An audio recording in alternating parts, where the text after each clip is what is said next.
एका दाम्पत्यास कापडाने बांधून विहिरीत लोटत जीवेठार मारणाऱ्या आरोपींचा पोलिसांनी शोध लावलाय। अकोला तालुक्यातील खिरविरे येथील विहिरीत बहिरू डगळे आणि सारिका डगळे या पती पत्नीचा एका कापडात एकत्रित बांधलेला मृतदेह आढळला। मात्र ही हत्या की आत्महत्या याचा तपास करत या घटनेचा पोलिसांनी छडा लावलाय।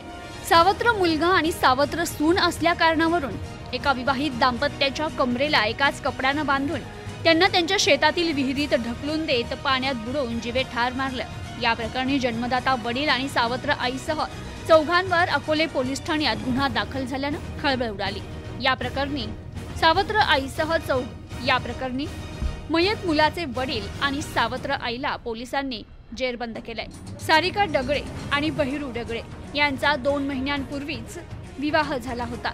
खिरविरे गावातून डगळे दाम्पत्य 30 जून रोजी रात्री घरी कुणाला काही न सांगता निघून गेले होते। मात्र ते घरी परत न आल्यानं त्यांचा शोध घेतला। शोध घेत असतानाच परिसरातील आंबेविहीर जवळ एका विहिरीतील पाण्यात या दाम्पत्यांचा मृतदेह तरंगताना आढळला। घटनेची माहिती मिळताच पोलिसांनी घटनास्थळी दाखल होत मृतदेह गावकऱ्यांच्या मदतीनं विहिरीतून बाहेर काढत या प्रकरणाचा तपास सुरू केला। तर या प्रकरणी मयत बहिरू डगळे याचा मामा एकनाथ कुलाळ यांनी अकोले पोलीस ठाण्यात दिलेल्या फिर्यादीत म्हटलंय, मयत भाचा बहिरू डगळे आणि भाचे सून सारिका डगळे या दोघांनाही मयत बहिरूचे वडील काळू डगळे आणि सावत्र आई हिराबाई डगळे, संतोष डगळे, काशीनाथ डगळे यांनी एकनाथ कुलाळ यांचं लग्न असल्याने लग्नाला येण्याच्या कारणावरून तसेच सावत्र मुलगा आणि सावत्र सून असल्याच्या कारणावरून दोघांच्या कमरेला एकाच कपड्यानं बांधून त्यांना त्यांच्या शेतातील विहिरीत ढकलून देऊन पाण्यात बुडून जीवे ठार मारले। त्या फिर्यादीवरून संबंधितांवर गुन्हा दाखल करण्यात आला।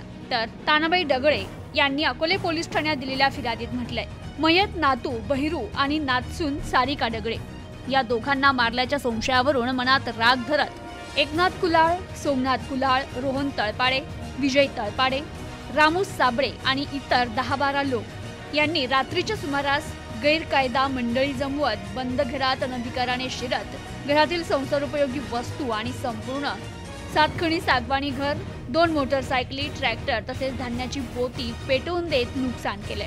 अनशिवीगाळ दमदाटी करत जीवे मारण्याची धमकी दिली। यावरून अकोले पोलीस ठाण्यात संबंधितांवर गुन्हा दाखल झाला असून पोलीस पुढील तपास करतायत। Bureau report, news today 24, Ahmednagar.